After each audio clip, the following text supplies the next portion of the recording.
dan beliau akan membagikan ilmu dan pengalaman yang sangat berharga mengenai bagaimana kita bisa mengasah kemampuan berpikir kita berdasarkan prinsip-prinsip yang ada dalam Al-Quran. Dan perlu teman-teman ketahui bahwasanya beliau ini dosen filsafat ya. Ya karena sependek pengetahuan saya, banyak orang-orang yang mengklaim bahwasanya katanya filsafat itu sesat. Jadi untuk orang-orang yang belajar agama kayak nggak direkomendasikan untuk belajar filsafat karena banyak orang-orang yang katanya jadi ateis ataupun jadi murtad. Nah mungkin di sini kita akan menyaksikan dan kita akan belajar bagaimana mengkomparasikan antara agama dengan ilmu filsafat. Nah, mungkin sebelum kita melanjutkan ke acara inti kita pada malam hari ini, ada sedikit rules ya, ada sedikit aturan. Mungkin jadi sebelum kita masuk ke acara webinar kita, dihimbau untuk para partisipan dan peserta webinar semuanya untuk dimohon untuk menonaktifkan mikrofon selama pemaparan materi berlangsung agar tidak mengganggu jalannya webinar. Terus yang kedua, bagi peserta yang ingin bertanya dapat menuliskan pertanyaan di kolom chat yang nanti teman-teman bisa langsung tanya di situ ataupun misalkan nanti bisa angkat tangan dan bisa langsung menanyakan.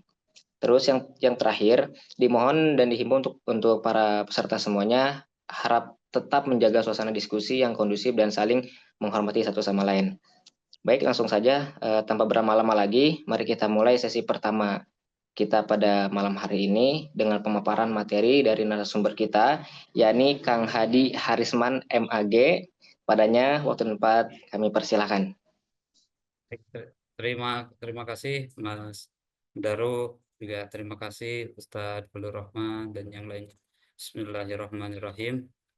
Assalamualaikum warahmatullahi wabarakatuh. Waalaikumsalam warahmatullahi wabarakatuh. Alhamdulillahirabbil alamin. Asyhadu an la ilaha illallah wa asyhadu anna Muhammadar Rasulullah. Allahumma sholli ala Muhammad wa ali Muhammad kama shallaita ala Ibrahim wa ali Ibrahim wa barik ala Muhammad wa ali Muhammad kama barakta ala Ibrahim wa ali Ibrahim fil alamin innaka Hamidum Majid. Wa qala Allah Ta'ala fil Qur'anil Karim, a'udzu billahi minasyaitonir rajim. Bismillahirrahmanirrahim. Inna fi khalqis samawati wal ardi wa ikhtilafil laili wan nahar la ayatin li ulil albab alladzina yadhkurunallaha qiyaman wa qu'udan wa ala junubihim wa yatafakkaruna fi khalqis samawati wal ardi. Rabbana ma khalaqta hadza batila subhanaka faqina adzabannar. Rahayu untuk semuanya, semoga kita semua sehat walafiat. Setelah menyampaikan puji syukur dan sholawat serta kutipan ayat dari surat Ali Imran ayat 190-191, pertama-tama saya ingin mengucapkan rasa terima kasih saya kepada kawan-kawan Antasalam Institute. Itu ada Mas Rizky, Cahyogo, juga Ustadz Fadlur Rahman, dan juga Mas Daru dari apa tadi di eh, apa lembaganya PT Dari IKI. Iki ya, Kimaikap. ya, Mas Daru. Mohon maaf saya apabila ada kekeliruan. Dan juga saya menyapa teman-teman saya yang lain juga hadir di sini, Ibu Nyai, sahabat saya, teman seperjuangan yang juga membimbing saya selama ini dalam perjuangan Dharma Bakti, gitu ya. Ibu Nyai Sri Widya hadir di sini. Terima kasih Ibu Nyai sudah hadir. Juga ada Mas Agus Siregar ya, gitu hadir juga di sini. Saya ucapkan terima kasih yang banyak dan juga untuk teman-teman semuanya. Saya ucapkan terima kasih eh, khususnya kepada panitia sudah mengundang saya, kepada teman-teman yang hadir sudah berkenan hadir. Eh, dan saya mewakili juga Yayasan Merah Putih Dharma Bakti untuk ikut berpartisipasi. Itu karena itu rasa syukur yang besar kami ucapkan. Eh, untuk diketahui Merah Putih Dharma Bakti itu namanya Indonesia banget ya sebetulnya gitu. Tapi itu sebetulnya salah satu bagian dari apa yang saya pahami terkait dengan corak berpikir Qurani gitu. Salah satu bentuk corak berpikir Qurani adalah bagaimana kita mampu beradaptasi, membawa kebenaran-kebenaran yang universal dalam konteks wadah yang sesuai. Karena itu kita sebenarnya punya tugas yang lebih banyak daripada saudara-saudara kita yang masyarakat Arab. Mereka berbahasa Arab ya gitu. Qurannya bahasa Arab, jadi mudah menggunakan bahasa Arab dengan lingkup bahasa Arab. Datang ke Indonesia, kita punya tugas memahami pesannya, memahami konteksnya, kemudian menerjemahkan dalam konteks itu dan pesan itu dan bahasa itu dalam bahasa kita. Jadi maka terjemahan dari Merah Putih, demikian pula yang kami lakukan di yayasan untuk memperkenalkan yayasan kami. Merah putih sebetulnya adalah sebuah simbolisasi. Mohon maaf ya karena ini ada suara dari masjid karena saya dekat sekali dengan masjid.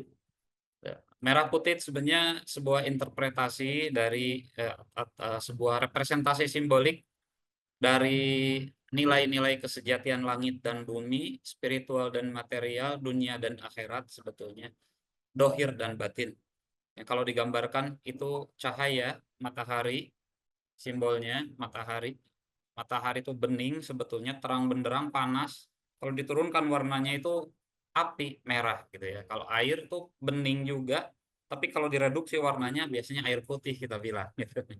Jadi air putih itu simbolisasi yang menghidupkan bumi, sementara merah gambaran dari reduksi dari kebeningan cahaya.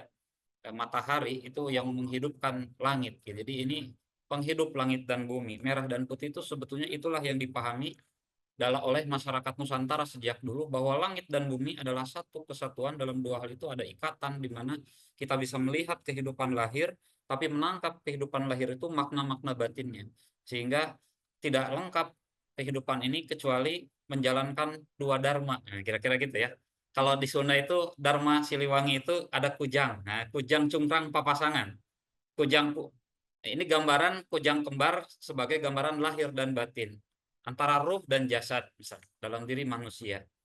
Nah, karena itu kita juga menemukan sebuah dalil terkait dengan merah dan putih dari Sauban.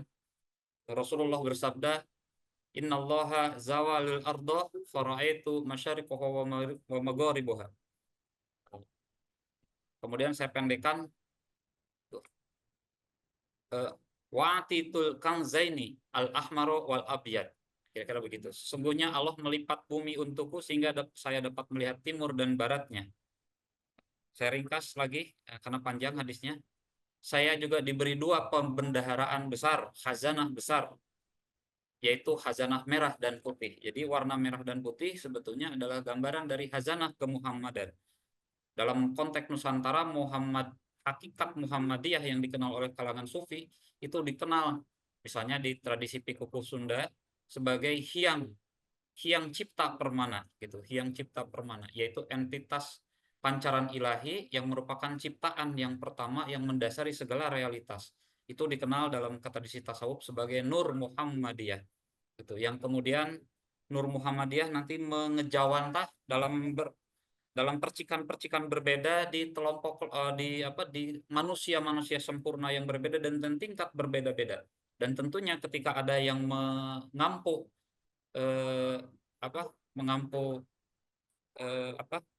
gelar Muhammad Rasulullah, maka Muhammad itu adalah gambaran dari sosok yang dharmanya mewakili Nur Muhammad itu secara lebih sempurna, secara lengkap, secara dalam kesempurnaan, sehingga dia mewakili misi-misi kemanusiaan secara utuh. Kira-kira begitu ya.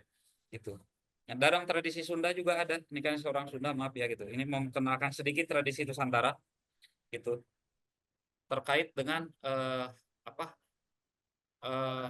hyang cipta permana, atau dalam tradisi Sufi juga sering disebut faidul akal awal tradisi filsafat, atau faidul emanasi pertama, faidul awal gitu ya. Kalau di Kuku Sunda, hyang cipta permana, di mana segala sesuatunya sebetulnya mencerminkan dari karakter-karakter yang ada di dalam hakikat Nur Muhammadiyah tadi. Ya, ini hanya penggambaran saja itu sebetulnya. Sehingga kita bisa melihat titik temu di antara ajaran-ajaran lama dengan ajaran yang kita yakini sebagai ajaran kesempurnaan, yaitu ajaran Islam. Kita bisa mengikuti perintah Al-Quran terkait ta'alau ila kalimatin sawa.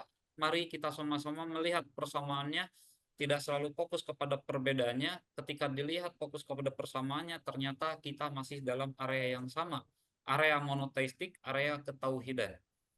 Mungkin kita bingung dalam kok bawa-bawa Nusantara di mana dewanya banyak. Itu salah satu bentuk berpikir Qurani itu adalah bagaimana kita melakukan tabayun, melihat perspektif yang lain dari perspektif yang lain. Nah, gitu. Tidak dari sudut pandang orang lain, tapi dari sudut pandang komunitasnya sendiri. Di mana istilah dewa itu sebetulnya lebih kepada bukan Tuhan itu sendiri, tapi lebih pancaran ketuhanan itu sendiri, atau kita lebih mengenalnya sebagai tajalli. Cuma tajalli ini sakral, gitu, terikat dengan kesakralannya mengalir dari realitas keilahian, maka sifatnya sakral dan ilahi dalam pengertian bukan Tuhan, tapi memanifestasikan Tahu aja kalau reguler itu biasa itu bayar 25.000 uang infak. Nah, kalau yang non reguler dia enggak. Nah, sehingga merah putih Dharma Bakti ini sebetulnya Qurani juga sebetulnya, cuma dalam bahasa kenusantaraan. Kayak seperti itu. Jadi saya berterima kasih setelah diundang Yayasan Merah Putih Dharma Bakti dalam kegiatan kita. Baik, Ustaz. Ini Silakan. sudah ada ininya ya, sudah ada PowerPoint-nya ya. Sudah ada, Ustaz. Baik, nah, muncul berarti PowerPoint ya. Sudah. Baik. Juga saya ucapkan terima kasih pada Mas Ahmad Zaranggi yang saya banggakan juga ya gitu, yang menyertai saya hari ini juga. Dan topik kita kali ini adalah berpikir tepat dan cermat ala Al-Quran. Ini berbobot dan jujur sebetulnya berat buat saya gitu ya.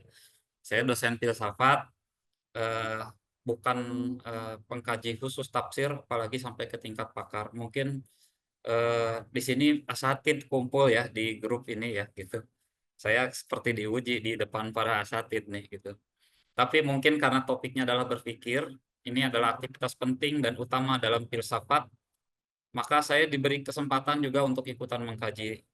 Jadi dalam hal ini saya mohon maaf jika terdapat celah di sana sini karena kekurangan yang saya miliki. Ya mudah-mudahan itu ada